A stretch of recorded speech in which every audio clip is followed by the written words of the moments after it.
wabarakatuh. Alhamdulillah, alhamdulillah bersertai hikmatul mukhtalifah al-mam'u bima ma'ata bihi nafsan wal musaffari bima aqama bihi qudsan. Asyhadu an la ilaha illallah wahdahu la syarika lah wa asyhadu anna Muhammadan abduhu wa rasuluh.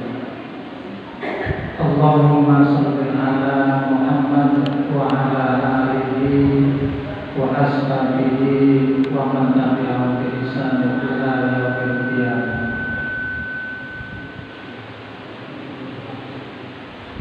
Qala Allah Ta'ala fil Qur'anil Azim, a'udzu billahi minasy syaithanir rajim.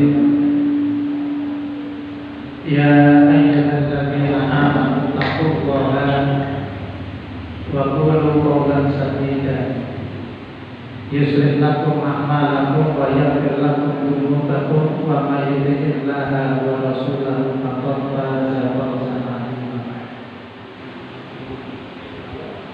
Wa qala Nabi sallallahu alaihi wasallam, man dalla ala khairin falahu mislu ajri fa'il.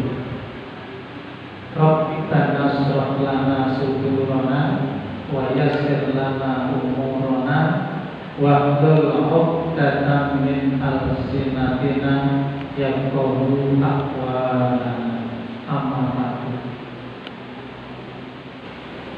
Kemudian Bapak sahabat ibu jamaah sholat isya,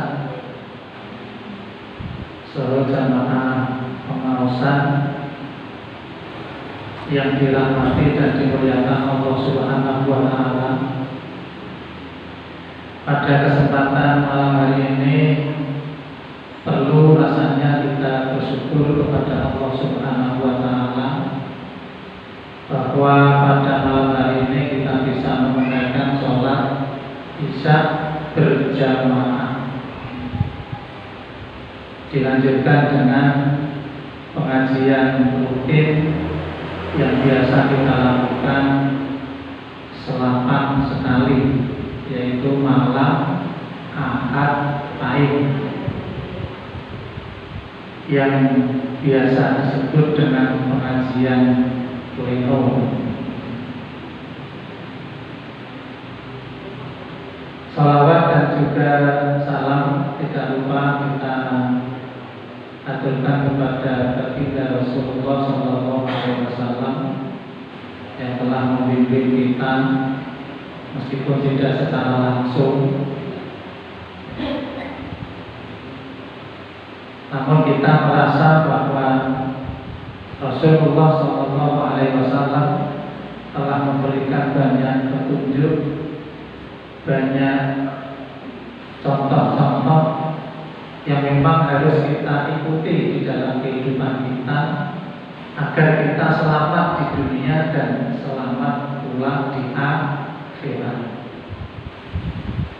Sebagaimana beliau bersabda, "Taraktu fikum amrayni lan tadillu ma tamasaktu bi wa kitaballah wa sunnatan nabiyyi." Aku tinggalkan dua perkara. Bila dua perkara itu kita pegang teguh dalam kehidupan kita, maka kita tidak akan tersesat, kita tidak akan kecewa, kita tidak akan menemukan kegelisahan atau kesusahan, tetapi sebaliknya kita akan menemui kebahagiaan dan kesuksesan di dalam hidup kita, baik di dunia maupun di akhirat. Apa dua hal itu? Adalah Al-Quran atau Kitabullah.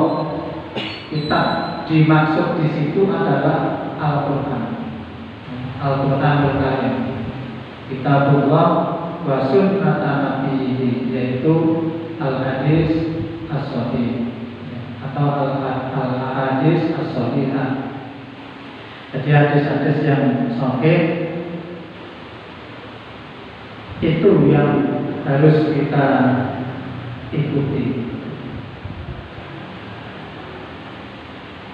Oleh karena itu, Bapak Ibu jamaah pengawasan, tidak ada yang bisa kita lakukan kecuali di dalam hidup kita ini kita mengikuti dua perkara tersebut.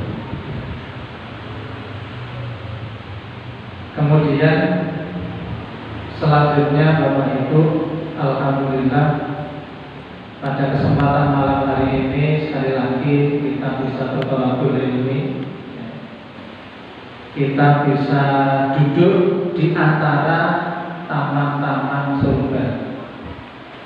Jadi dulu pernah kita sampaikan bahwa majelis ilmu itu diibaratkan salah satu dari taman-taman yang ada di surga. Ya, mudah-mudahan betul-betul kita bisa duduk, bisa nyantai, atau bisa berada di taman-taman surga yang akan datang. Jadi tidak hanya salah satu dari taman surga, akan tetapi beberapa taman yang memang berada di surga. Amin. Pengen betul Bu? Pengen deh. Sekarang mau dengan bayangkan kira-kira taman surga itu kayak apa? Kalau taman yang ada di dunia saja sudah apa ini menarik, ya, menyenangkan hati, menyegarkan mata, keinginan kita untuk terus berkunjung ke sana. Apalagi taman yang ada di surga. Masya Allah. Mudah-mudahan kita bisa berada di dalam surganya Allah Subhanahu wa Ta'ala. Bapak Ibu jamaah yang dirahmati Allah, untuk apa sih kita ini harus bermajelis ilmu? Jadi kenapa kita ini harus berada di tempat-tempat tholaqul ilmi atau majelis-majelis ilmu? Ini kenapa atau untuk apa Bapak Ibu kita berada di majelis ilmu itu untuk apa? Apalagi seminggu minimal 2 kali, kalau Aisyah 3 kali. Nah, mungkin ada malam Rabu, ada malam Jumat, berarti yang ikut itu 5 kali. Masya Allah. Ini kalau kemudian dilihat ilmunya itu kemudian seberapa ilmu yang diterima. Kalau ngaji saja seminggu 5 kali. Masya Allah. Tidak lain dan tidak bukan Bapak Ibu bahwa kenapa kita harus berada di majelis ilmu atau kita ini harus bertolak ilmi, karena memang hidup ini harus bersandingan dengan ilmu. Bahwa hidup kita ini harus bersandingan dengan ilmu.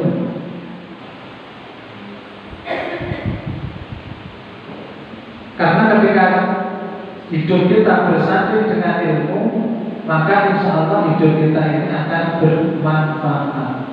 Hidup kita ini akan bernilai. Hidup kita ini akan mempunyai harga di hadapan Allah Subhanahu wa Ta'ala.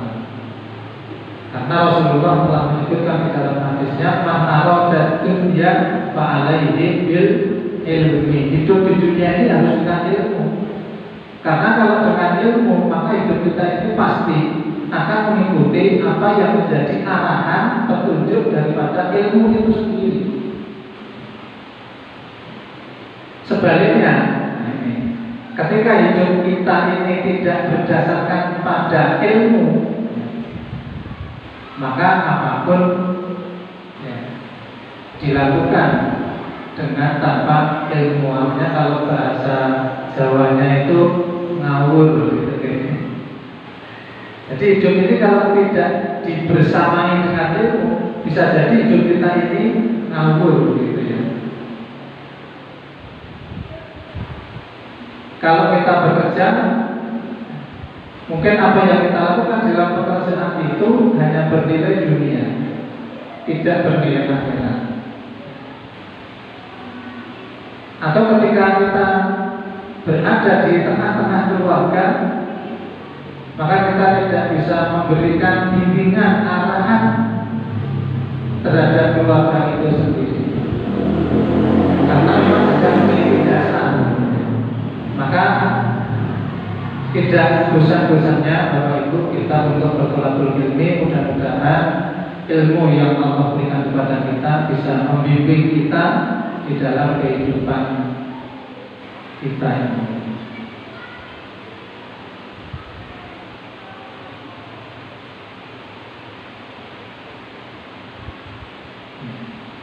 Temanya masih sama, ya, membangun iman, ya, memperkuat iman, memperkokoh iman, merawat iman untuk meraih ridho ilahi atau keridhaan Allah Subhanahu wa Ta'ala.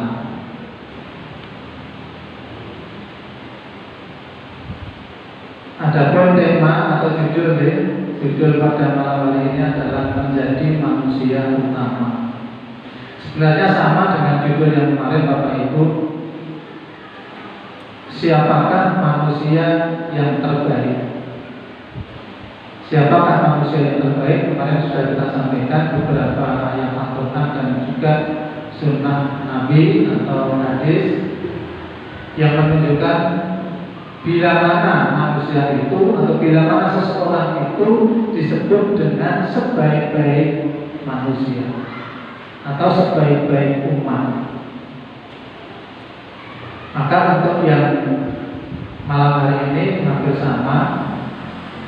Nanti kita cari apa yang mendasarkan agar kita ini menjadi manusia utama. Jadi manusia utama itu ya manusia yang memang diharapkan oleh Allah Subhanahu wa Ta'ala, yang selalu mengedepankan keimanan, yang mengedepankan ketakwaan, yang mengedepankan kesolehan, yang mengedepankan keteladanan di dalam kehidupan kita. Hadis yang tadi saya sampaikan di depan, man dalla ala khairin, barang siapa yang menunjukkan kepada kebaikan, maka baginya adalah pahala. Walahu mislu ajri fa'ilihi, pahala sebagaimana orang lain kemudian mengikuti kebaikan yang kita tunjukkan tanpa mengurangi pahala orang itu. Oleh karena itu Bapak Ibu, bahwa apapun yang kita lakukan di dunia ini mudah-mudahan membawa kita kepada manusia utama. Di dalam Al-Quran surat Al-Zariyat ayat 56, A'udzu billahi minasyaitonir rajim, wa ma khalaqtul jinna wal insa illa liya'budun. Dan tidaklah aku menciptakan jin dan manusia kecuali hanya untuk mengabdi kepadamu. Wa ma, dan tidak khalaqtu, Allah menciptakan jin wal ins dan manusia illa kecuali liya'budun. Jadi kita diciptakan oleh Allah Bapak Ibu di dunia ini itu tidak lain kecuali hanya untuk beribadah. Jadi ibadah itu merupakan sebuah keutamaan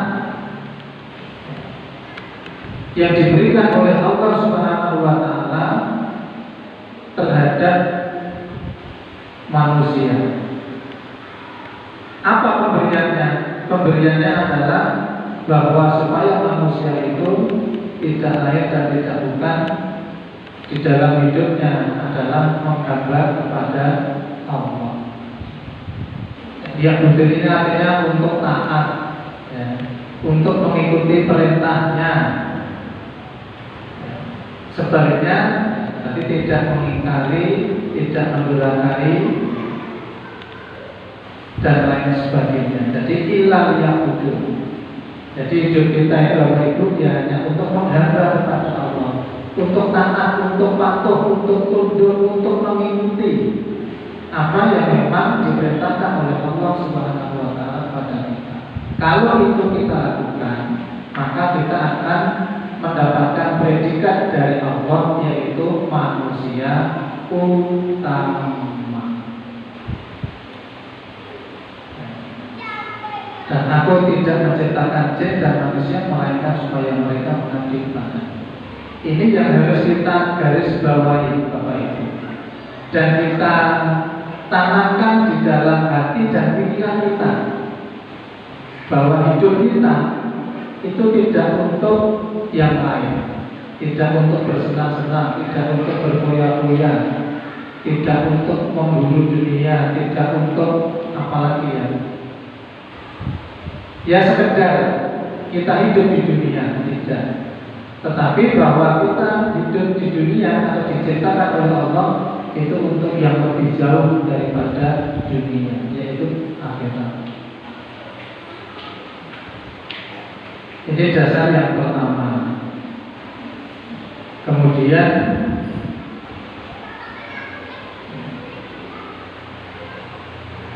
di dalam Quran surat At-Tin, A'udzubillahi minasyaitonir rajim. Laqad khalaqnal insana fi ahsani taqwim. Dan aku Allah telah menciptakan manusia itu dalam sebaik-baik bentuk. Sesungguhnya aku Allah menciptakan manusia itu dalam bentuk yang sebaik-baiknya. Jadi kita ini Bapak Ibu, ini diciptakan oleh Allah dengan bentuk yang sebaik-baiknya. Artinya bahwa Allah telah memberikan kepada manusia anggota tubuh atau anatomi tubuh yang di dalamnya ada akal pikiran, ada hati, ada panca indera, yang itu menurut Allah Subhanahu wa taala telah diberikannya secara sempurna. Alhamdulillah. Maka kita perlu bersyukur Bapak Ibu bahwa kita ini termasuk orang-orang yang disempurnakan oleh Allah Subhanahu wa taala. Artinya Allah memberikan keutamaan untuk bisa kemudian manusia melakukan apa yang menjadi petunjuk Allah Subhanahu wa taala, yaitu kembali ingat kepada Allah, kembali mengabdi kepada Allah, kembali taat kepada Allah, kembali melakukan kesolehan untuk memperoleh predikat manusia utama. Ya sebaliknya ketika kita tidak mengikuti atau tidak tunduk kepada Allah, tidak patuh kepada Allah, mengingkari kekuasaan Allah, mengingkari keagungan Allah,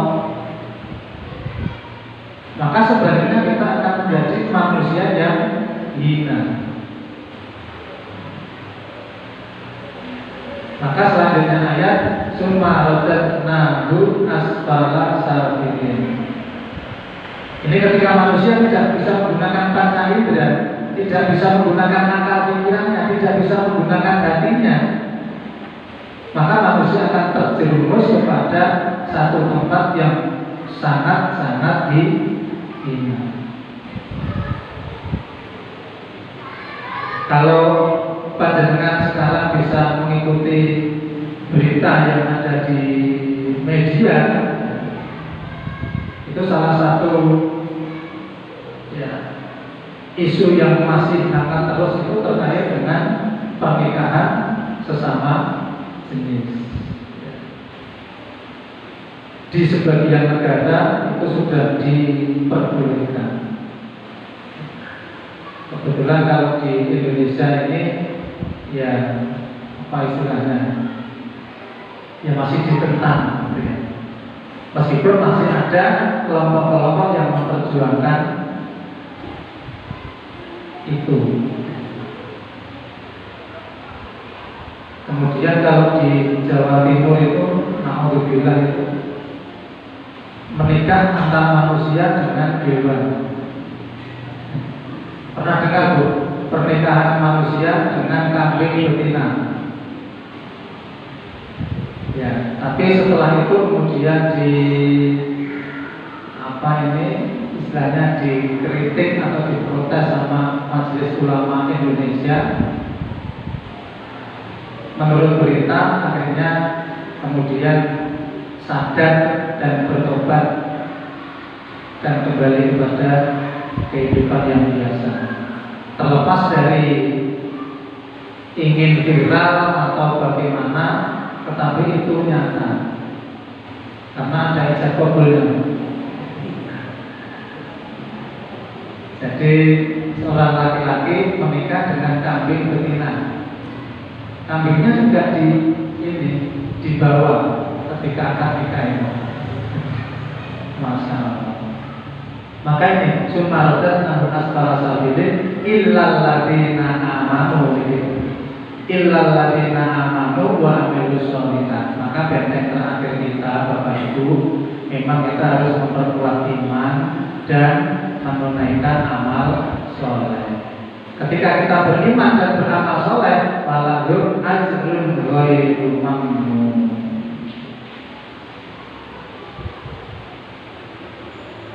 Nah, ini sesungguhnya kami telah menciptakan manusia dalam bentuk yang sebaik-baiknya, kemudian kami kembalikan dia ke tempat yang serendah-rendahnya, yaitu neraka. Termasuk banyaknya tindak kriminal, pembunuhan, narkoba, minum-minuman keras, kemudian membuang bayi seenaknya, termasuk membunuh bayi semaunya sendiri. Saya kira kalau itu Bapak Ibu yang mengikuti berita pasti tahu. Itulah kehidupan sekarang ini. Artinya ketika kejelekan atau kemungkaran itu sangat cepat dan tampak di dalam kehidupan manusia, itu artinya bahwa kiamat memang sudah dekat. Meskipun dekatnya ini tidak bisa kita taksir ya, dekatnya ini tidak bisa kita prediksikan, tetapi ada sebuah hadis yang menyatakan bahwa ketika kemungkaran, kemaksiatan, kemudian kriminalitas, syahwat hayawaniatnya sudah menebar di mana-mana, maka itu menjadi salah satu. Maka bentengnya Bapak Ibu, bahwa ketika Allah menciptakan kita dalam bentuk yang sebaik-baiknya, maka itu harus kita ikuti dengan perintah Allah yang ada di dalam Al-Quran. Di antaranya adalah agar kita tetap menjaga iman, kemudian beramal soleh. Beramal soleh ini artinya melakukan apa-apa yang diperintahkan oleh Allah dan Rasulullah SAW. Di antaranya kalau orang sabar, itu ya orang beriman ya. Kalau kita yang orang beriman, maka di antaranya kita harus sabar, harus ikhlas, kemudian harus qanaah, kemudian memiliki jiwa sosial, kemudian saling mengasihi, saling memotivasi, saling mengingatkan, saling memberi nasihat. Pokoknya hal-hal yang baik itu menjadi sesuatu yang sangat penting di dalam diri seorang mukmin agar mereka senantiasa melaksanakan amal soleh. Maka bagi mereka adalah pahala yang tidak putus-putusnya. Nah, siapakah di antara hamba-hamba Allah yang masuk dalam kategori hamba yang utama atau sebaik-baik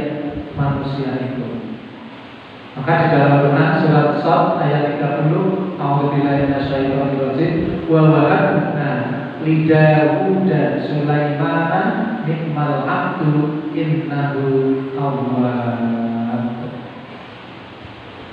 Wa wahabna, dan kami karuniakan li Daud, kepada Daud, Sulaiman, dia adalah sebaik-baik hamba, nikmal abdu innahu awwab, dia adalah sebaik-baik hamba, sesungguhnya dia amat taat kepada Tuhannya. Dan kami karuniakan kepada Daud, Sulaiman, dia adalah sebaik-baik hamba. Kenapa? Daud ini disebut dengan sebaik-baik hamba, sesungguhnya dia amat taat kepada Tuhan. Jadi ketika kita ingin disebut sebagai manusia yang utama, Bapak Ibu, itu salah satu hal yang harus kita lakukan adalah itu ketaatan. Kita harus menunjukkan ketaatan kita kepada Allah. Kita harus menunjukkan ketaatan kita kepada Rasulullah SAW. Maka ketika Allah dan Rasulnya berperintah, ketika Allah dan Rasulnya memerintahkan kepada kita orang-orang mukmin, maka tidak ada jawaban lain kecuali sami'na wa ata'na. Gampang apa angel? Jadi ketika Allah dan Rasulnya memerintahkan sami'na wa ata'na, maka tidak perlu berdebat dulu, atau cukup sami'na wa ata'na, atau sami'na wa ata'na di depan, tapi di belakang sami'na wa asayna. Ya, maka oleh karena itu Bapak Ibu, pada kajian malam hari ini, ya supaya kita bisa melihat atau mengevaluasi diri kita. Sudahkah kita menjadi orang-orang yang taat? Sudahkah kita menjadi orang-orang yang tunduk dan patuh atas apa yang Allah perintahkan kepada kita? Maka ini perlu kita evaluasi sehingga kita akan ditunjuk oleh Allah sebagai sebaik-baik hamba atau manusia utama.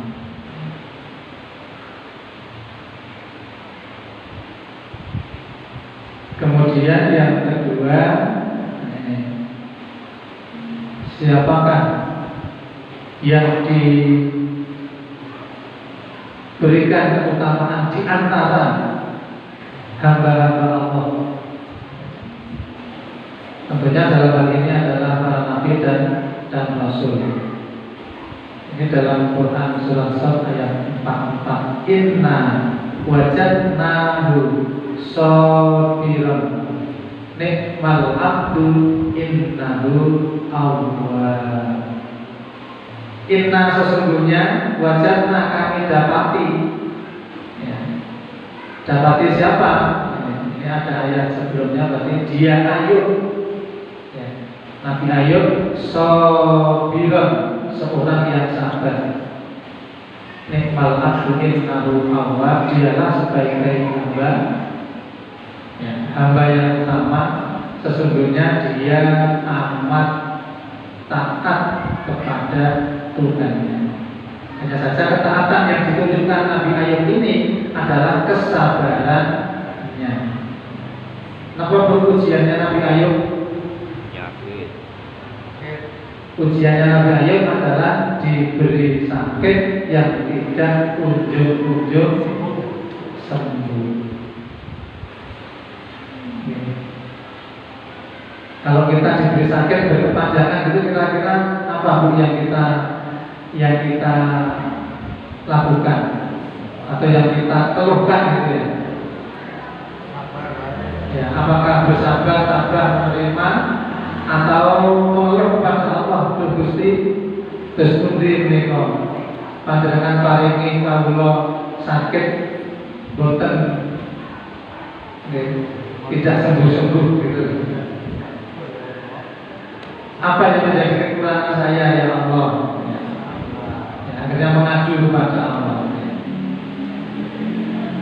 Yang jelas Bapak Ibu, bahwa ketika manusia itu diberikan sakit yang agak lama, itu sesungguhnya orang yang iman ya, orang mukmin ya, sesungguhnya di dalam sebuah hadis itu adalah cara Allah untuk mengurangi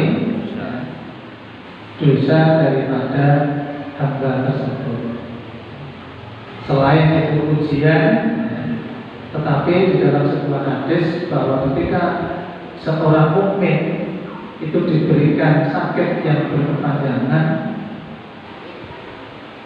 bahwa itu menjadi sebuah tanda dari Allah Subhanahu wa Ta'ala mengurangi di antara dosa-dosa pada hamba tersebut. Tapi kira-kira kalau seperti itu, apakah kemudian kita pilih sakit yang berkepanjangan atau sehat yang berkepanjangan? Nah, kalau disuruh pilih ya tetap pilihnya sehat. Karena dengan sehat itu kita bisa beribadah, dengan sehat itu kita bisa beramal soleh, bisa berjamaah isya, bisa bertolakul ilmu. Sesungguhnya kami dapati dia Ayub seorang yang sabar. Dialah sebaik-baik hamba. Jadi ketika kita ingin disebut sebagai hamba yang utama atau sebaik-baik hamba, di antara yang harus kita lakukan adalah sabar. Sabar kita sudah berapa persen, Bu? 60, 70, 80, 90, 100. Sabar kita ini ya, ini sudah sampai pada berapa persen? Itu bisa dilihat di dalam kehidupan kita sehari-hari.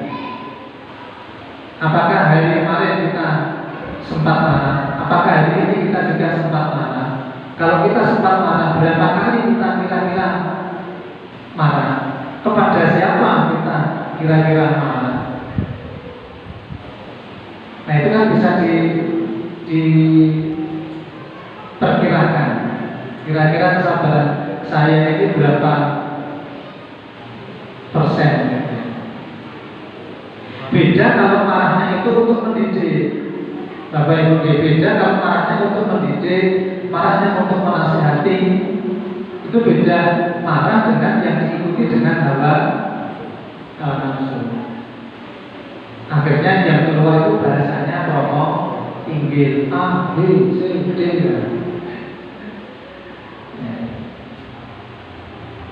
Saya nggak tega kalau mau menyebutkan A, B, C, D ya. Yang penting kemudian kata-katanya itu tidak memberikan pendidikan bagi lingkungan dan orang yang mendengarnya. Jadi sabar ini penting Bapak Ibu. Apalagi terhadap anak-anak kita, cucu-cucu kita, kemudian terhadap masyarakat kita, terhadap siapa? Teman-teman kita. Ini memang hidup ini harus sabar. Maka perintahnya Allah, isbiru wasobiru warabitu, dan seterusnya. Perintahnya Allah adalah supaya sabar, kemudian menguatkan kesabaran dan tetap waspada ya, agar kita tetap bisa menjaga kesabaran kita. Jadi kalau kita sudah bisa sabar Bapak Ibu, maka kita akan menjadi hamba Allah yang utama. Ini dalam sebuah hadis disebutkan, khairun nasi qarni summal ladzina yalunahum summal ladzina yalunahum. Ini hadis diriwayatkan oleh Bukhari. Khairun nas, sebaik-baik manusia adalah zamanku, berarti zaman Nabi. Jadi para sahabat-sahabat Nabi yang telah bertemu bersama, yang telah hidup bersama Nabi, atau yang bertemu dengan Nabi. Jadi sebaik-baik manusia artinya adalah bahwa manusia utama sebagai hamba Allah adalah pada masaku, khairun nasi qarni, pada zamanku. Sumaladina yalunahum, kemudian setelahnya, berarti tabi'in, sahabat, kemudian tabi'in, para pengikut sahabat Nabi. Sumaladina yalunahum, kemudian setelahnya, tabi'in, orang yang mengikuti para pengikut Nabi. Nah, kalau kita ini sudah ke berapa turunan Bapak Ibu? Berarti ya tabi'ut berapa kali itu baru tabi'in gitu. Jadi kita ini sudah berapa generasi? Artinya, apakah kita akan menjadi manusia utama? Apakah kita akan menjadi sebaik-baik manusia? Maka ini jadi sebuah pertanyaan untuk kita. Artinya Bapak Ibu, bahwa untuk menjadi manusia utama itu harus kita usahakan, itu harus kita niatkan, harus kita perjuangkan, bahkan harus diperlukan sebuah pengorbanan. Jadi yang namanya perjuangan itu memang dibutuhkan sebuah pengorbanan, baik itu harta, baik itu pikiran, baik itu tenaga, baik itu ego vertikal. Yang namanya perjuangan itu pasti disertai dengan pengorbanan. Ada yang ingat Bu lagunya Roma Irama? Selamat kemutan memang berjuang.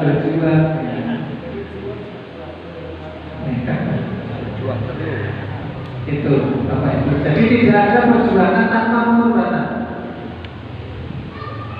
Ketika Bapak Ibu ingin menjadikan anak-anak yang soleh dan solehah, pasti segala upaya itu diusahakan. Dia benar. Kepada harus sekolah di SDT namanya. Ragatnya berapa biayanya? Dibiayai. Supaya bisa hafal Al-Quran namanya. Sekolah mana yang kemudian ada menghafal Al-Quran? Dikejar. Biayanya berapa? Ya. Ini akan dipenuhi biaya berapapun. Jadi perjuangan itu pasti ada pengorbanan. Kalau ingin menyekolahkan anaknya sampai perguruan tinggi namanya, berarti harus menyiapkan biaya. Jadi yang jelas Bapak Ibu, kita pasti bisa menjadi sebaik-baik manusia atau menjadi manusia yang utama, asalkan kita kembali kepada Al-Quran dan As-Sunnah. Ini juga sebuah hadis diriwayatkan oleh Bukhari agar kita ini menjadi manusia utama atau sebaik-baik hamba Allah. Inna min khiyarikum ahsanukum akhlaqan, bukan ahsanukum. Inna min khiyarikum ahsanukum akhlaqan. Inna sesungguhnya min khiyarikum yang terbaik di antara kalian adalah yang terbaik akhlaknya. Jadi untuk menjadikan kita sebagai manusia utama, Bapak Ibu, kita harus memiliki yang namanya akhlakul karimah atau akhlakul mahmudah, akhlak yang terpuji, akhlak yang mulia. Jadi akhlak ini penting di dalam beragama. Akhlak ini penting di dalam berislam. tidak ada Islam bila mana tidak ada akhlak.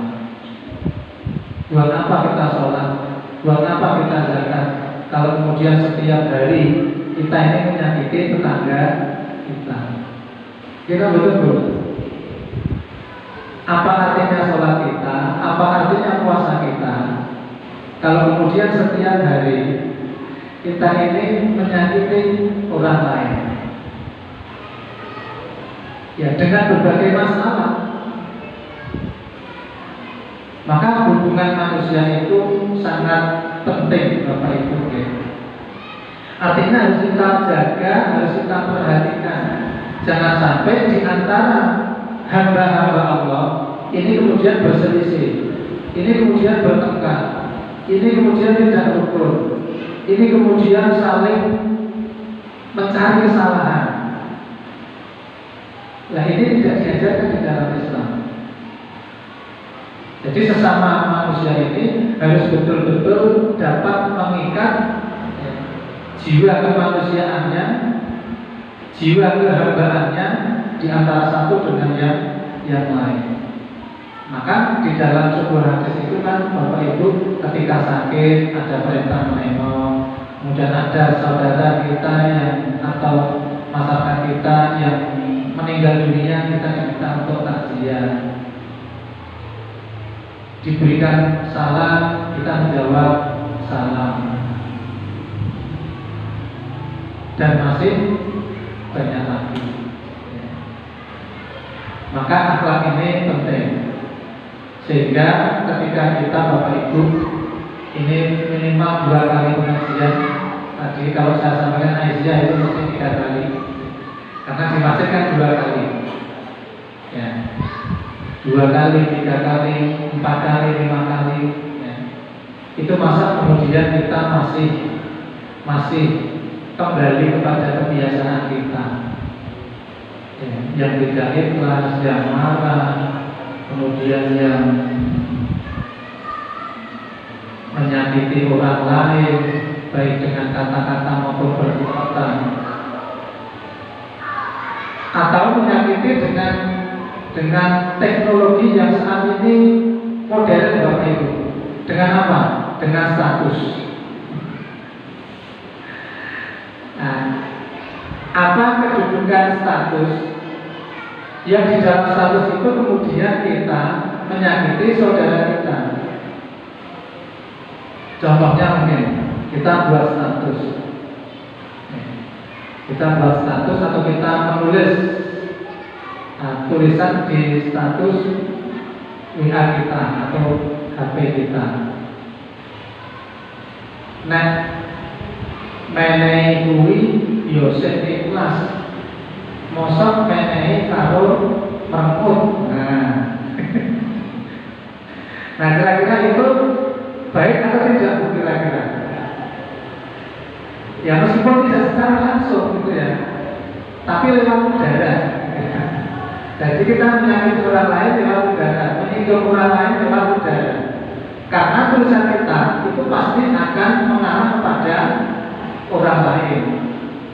Gitu betul. Masa ada sekedar menulis nek menehi kuwi ya kudu ikhlas, mosok menehi karo pengkut gitu. Nah, ini ya bahasa-bahasa seperti itu ya alangkah baiknya kemudian kita minimalisir. Jadi yang namanya menyakiti itu tidak langsung dengan kata-kata, langsung dengan perbuatan, tetapi ternyata sekarang bisa dengan tulisan. Maka kalau membuat statusnya bismillah, itu status yang memberikan nasihat, mengingatkan kita taat kepada Allah, maka itu akan menjadi jariah, kita.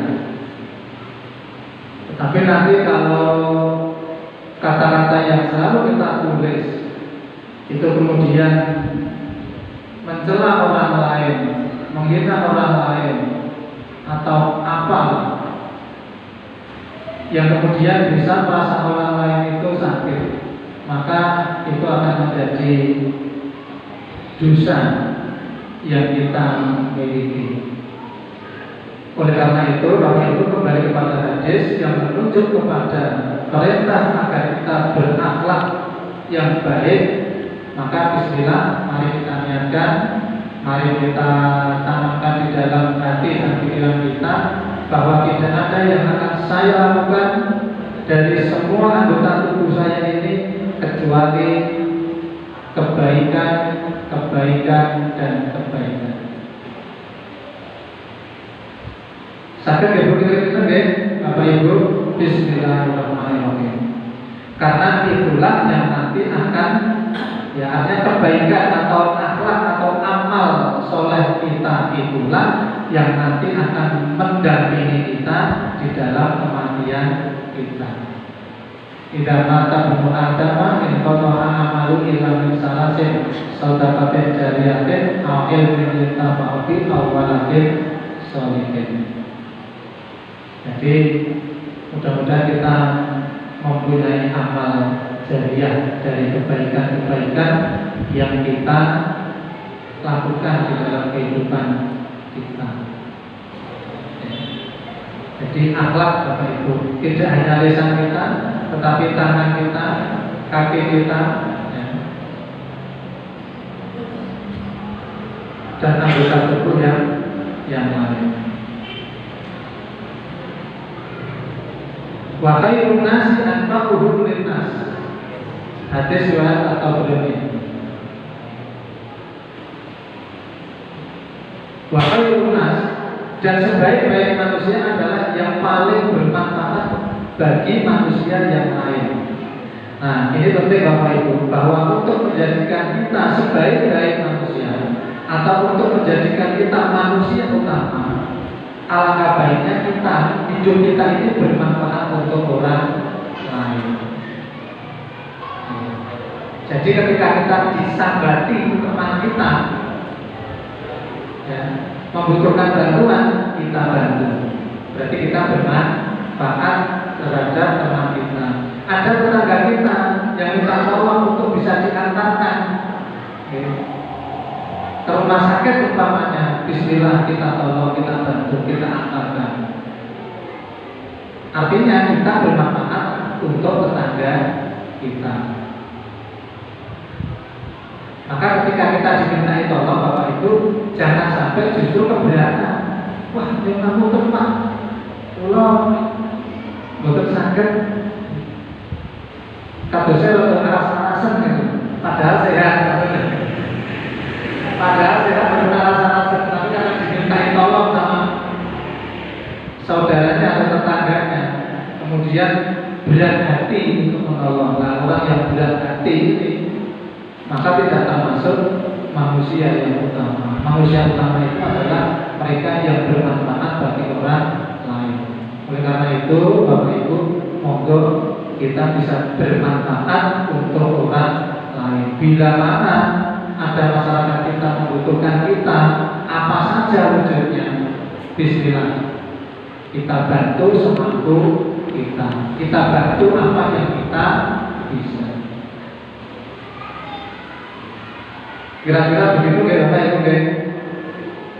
Maka Nabi menyebutkan wa khairun nasi anfa'uhum linnas. Berarti kalau manusia itu tidak bermanfaat bagi orang lain dan hidupnya itu hanya individualis, mementingkan dirinya sendiri, saya nggak mau tahu tetangga saya nggak mau tahu saudara saya nggak mau tahu teman saya, yang penting saya bisa makan, bisa minum, bisa bekerja, kemudian di rumah tidak diganggu dan lain sebagainya.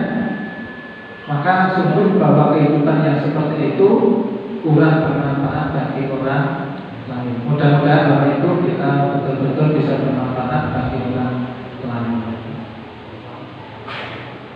Nah, ini kayaknya sudah terakhir.